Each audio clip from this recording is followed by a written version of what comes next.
I'm very pleased to see you. Without further ado, let me introduce our first participant today, which is Paul Seaman and his piece, Back Home Again. Come on up, Paul. Give a big hand for Paul.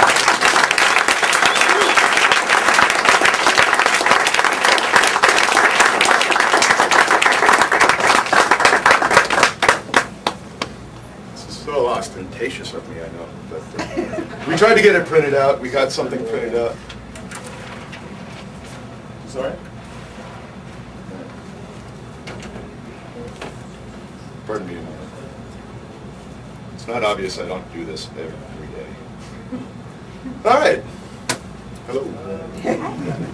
I recently moved back to Iowa City after 12 years abroad, bopping all over the country and all over the world. And it's good to see that the capital of Greece is helping the Athens of the Midwest live up to its nickname these days. 45.9% of all Iowa City residents have a bachelor's degree. A stat that half of us probably memorized. That's the highest percentage in the country, along with Stamford, Connecticut. The difference is that Stamford residents tend to make more than $9 an hour. You're going to get a workout. And they tend not to spend half of their income on weed. I'm looking at you.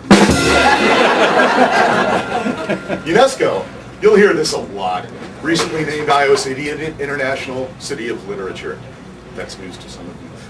This makes Iowa City nearly as relevant as Maggie Valley, North Carolina, and New London, Connecticut, and Girard, Kansas, or as you might know them, the clogging capital of the world, the whaling city, and the printing capital of the nation, which is just a little tiny joke, a very small joke.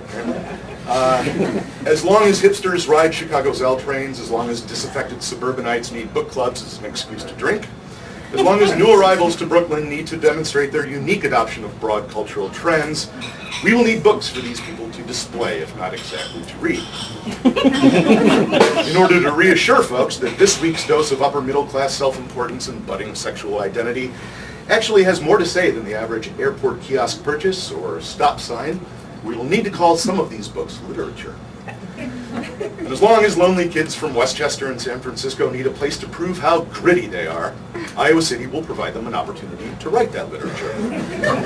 In uniform, carefully focus group doses, or workshop.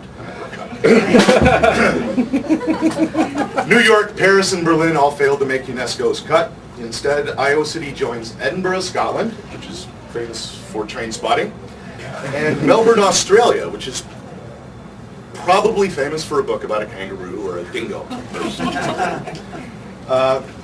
And that's it. If these seem like hideously ill-informed judgments, by the way, remember that they're the deeply held beliefs of a resident of Iowa City International City of Literature. Edinburgh and Melbourne also share with Iowa City the distinction of being pretty serious drinking towns. Like a smooth and humble cyst opening to reveal a rapacious tapeworm, our placid city transforms at night into a playground for walking brain stems. A carnival of bloated livers and their staggering, bellowing human hosts who ought to serve as cautionary examples, but who don't seem to deter the rest of the tanning bed crowd from graduating with the minimum number of active brain cells allowed by federal and state law. All the same, alcohol probably helped our town secure UNESCO's blessing. Where else can you be reasonably sure that your bartender is a short story writer, that your electrician is a poet? In what other city is, tell me about your novel? Both the best pickup line and the surest way to politely deflect the unwanted attentions of an overbearing drunk for the next 45 minutes. Excuse me, I've just gotten word that Mike Porter has sued me. I've arrived. Speaking of underage drinking, this spring, for the second year in a row, the U of I made Playboy's list of top 10 party schools. Yes, that's a list compiled under the presumed editorial guidance of an ambulatory lizard, whose idea of a party involved shuffling out to the backyard for in his pajamas, but it still stings. Not as much, though, as Iowa's #1 ranking on the list of Illinois' favorite safety schools. I'm one of those thugs from Chicago. But Iowa City's not just riding and drinking, believe it or not. In 1985, we became the first city in Iowa to become a nuclear weapons-free zone, encouraging roughly none of the cities of the world to follow our example.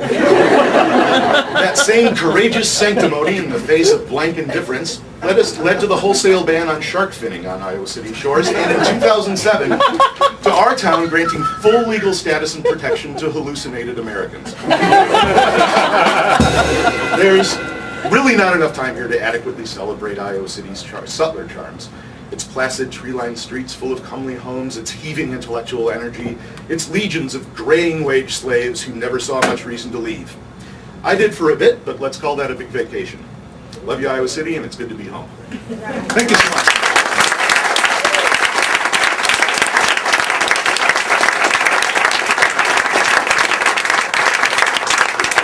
Thank you, Paul. Thank you very much, and I think I resemble a lot of those remarks.